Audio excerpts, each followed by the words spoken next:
Have you ever wondered what happens when hatred refuses to die? When the bitterness of a grudge is so deep that not even the grave can hold it back?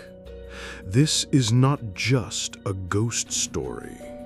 This is a curse born in anger and carried through death. This is the legend of Kate Batts, the Bell Witch. Adams, Tennessee, early 1800s.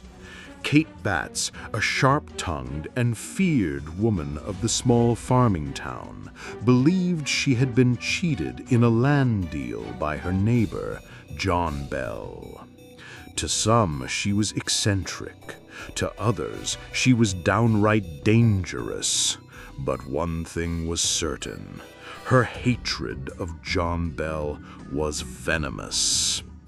On her deathbed, her eyes burned with fury as she spat out her final words. A promise, no, a curse. She swore she would haunt John Bell and his family until their last breath. The family thought the curse would die with Kate, but they were wrong. It started quietly. Strange scratching sounds in the walls, soft whispers echoing in the halls at night, cold winds sweeping through closed rooms. At first, the Bells dismissed it. A creak in the wood, a draft through the shutters. Country houses always made noises.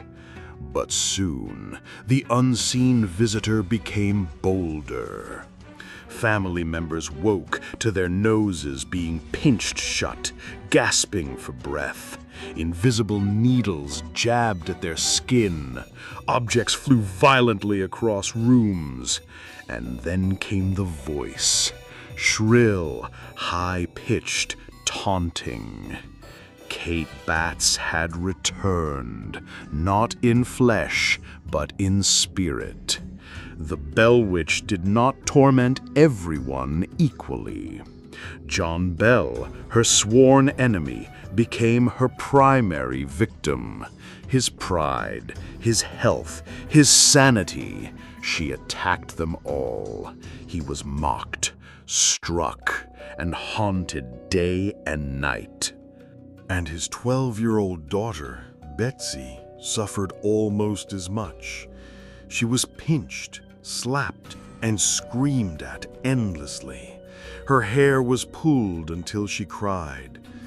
At night, whispers called her name in the dark, filling her with terror. The other children, and even John's wife, sometimes heard soothing words or lullabies. But for John and Betsy, there was no mercy. Kate Batts had chosen them as her prey. News spread through Adams like wildfire. The Bell farm became infamous. Neighbors whispered about the haunting. Strangers traveled hundreds of miles just to witness the terror. Some visitors experienced nothing but eerie silence. Others were shaken by invisible handshakes. Some even heard long conversations with the witch's disembodied voice, sometimes kind, sometimes cruel, but always unsettling. The haunting had become a public spectacle. And soon, it attracted the attention of a man who would one day lead the nation, General Andrew Jackson. Curiosity and pride drove Jackson and his men to the Bell farm.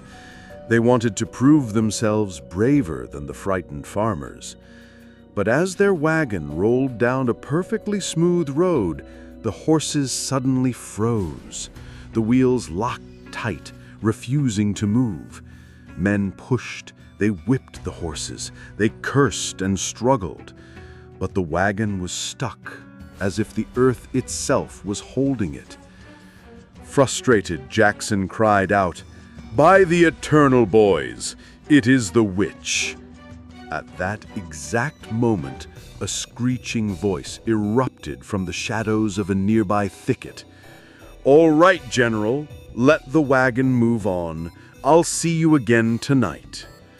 The wagon instantly lurched forward, free as though nothing had ever restrained it. Every man fell silent, their blood running cold.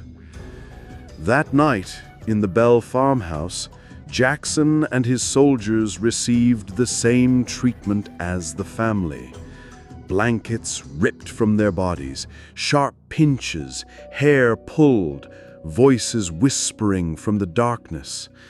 Some men swore invisible fists struck them with enough force to send them sprawling. By dawn, Jackson admitted defeat. He and his men fled Adams, never to return. But Kate Batts was not finished. Her ultimate target, John Bell, grew weaker and weaker under her torment.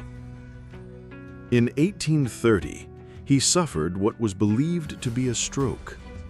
Bedridden, pale, and trembling, he lingered under the witch's constant assaults. One morning, his son found him in a frightening stupor. Panicked, the boy searched for medicine and found a vial in the cabinet. Believing it was John's prescription, he tried to administer it. But before the liquid even touched his lips, the witch's shriek pierced the room. "I gave him a dose of that last night. It was I who poisoned old Jack Bell, and this will finish him." The vial was later examined. Its contents were highly poisonous. John Bell died soon after. At his funeral, mourners gathered in grief, but as the last words were spoken, Kate's voice rose in a grotesque song of triumph.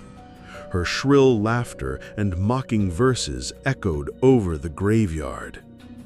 Witnesses claimed they heard her singing long after the last mourner fled in terror. The Bell Witch of Tennessee became one of America's most notorious hauntings. Unlike most ghost stories, this one carried a dark distinction.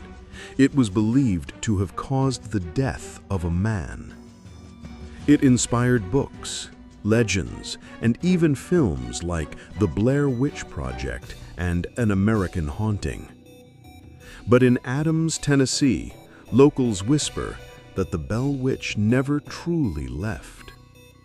On certain nights, when the wind is sharp and the fields are still, you can still hear her voice, faint, shrieking, taunting. And some believe she waits, not for John Bell, not for Betsy, but for whoever dares to disturb her next.